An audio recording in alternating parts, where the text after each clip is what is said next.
And Don's on the right side of your screen, still at the ballpark. There we go. I can hear you guys. Okay, you can hear us now? All right, buddy. Reese was just talking about how when they were kids playing T-ball, this is something they dreamed about as kids. And here it is.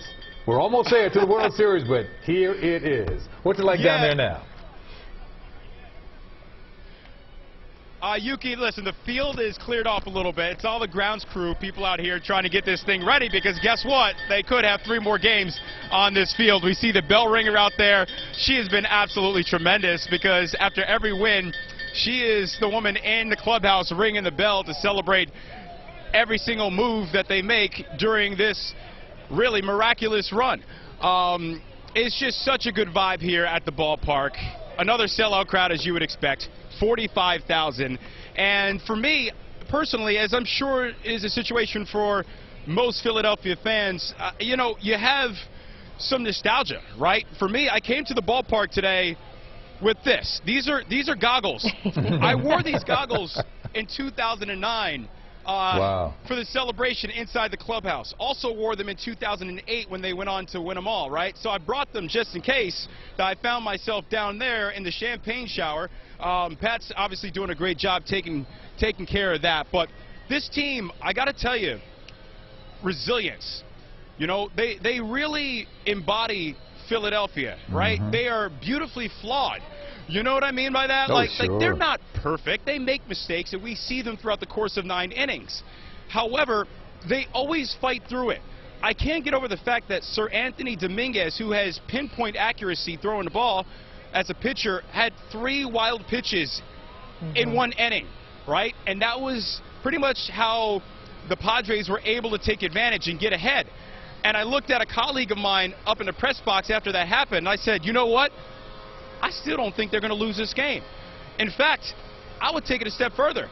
I feel like down 1 in the 7th inning, they have the Padres right where they want them. That's right. Hey, Rhino, I'm on live. By the way, that's Ryan Howard. Can I get you for 2 minutes? Oh, man, Ryan Howard. Yeah, the big piece, he's just like, oh, I'll come back. So when I was wearing peace out. These goggles, that's who I was interviewing, by the way. Wow. Yeah, exactly. He's like, I'll catch you on the flip side. You know what? Wait until I see him. That's my boy. We go way back to his time in St. Louis. So right. I'll have a word with him later on. But guys, what an experience here down at the ballpark. Sorry for yelling into the mic. I was trying to get my man on live TV. Sometimes that's what happens. You know what I'm saying? Right. But to what you were saying also, Don, you can talk to the Braves about it. You can talk to who else? You got to be the best. You got to be the best. The Cardinals. That's right. The Cardinals and all that. Yes, it's not necessarily the best team that wins these games. It's the team that plays the best. Right. Okay. And our Phillies have been playing the best baseball right now. Yes. Can I ask both of you guys, because you covered sports for years. You guys are such huge sports fans, but that energy, I mean, it was almost as I said to my husband, they cannot not win here because the fans are just so into they're so, how much of that plays into this and the excitement of winning here as opposed to going out to San Diego and winning out there?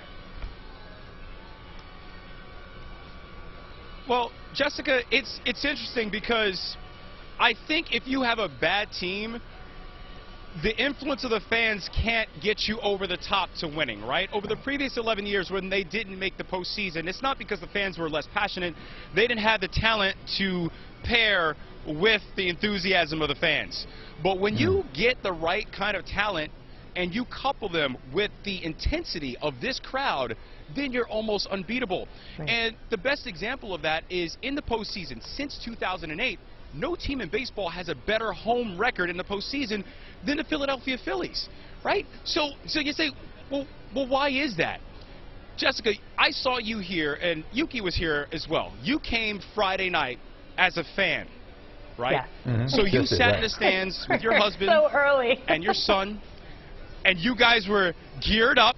Your son had a T-shirt on that said Philly versus U's, all U's, and I'm sure you sat there and you felt what 45,000 people can bring to the table. And this team, you know, I talked to Reese Hoskins on the field, and Yeah, absolutely right. So, I'm sorry, but I could vamp on for days about this because I've been in this town for a long time, and I've seen it. I've seen it happen with the Eagles. I've seen it happen with the Phillies multiple times. And this is a tough place to play.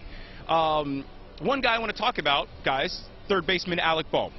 So let's rewind back to April, right?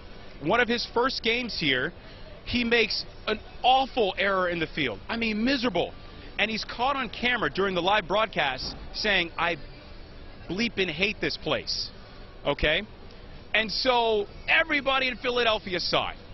And in the clubhouse afterwards, he owned it. And he said, "Listen, I said it. I was frustrated. I'll try to do better. I didn't mean it."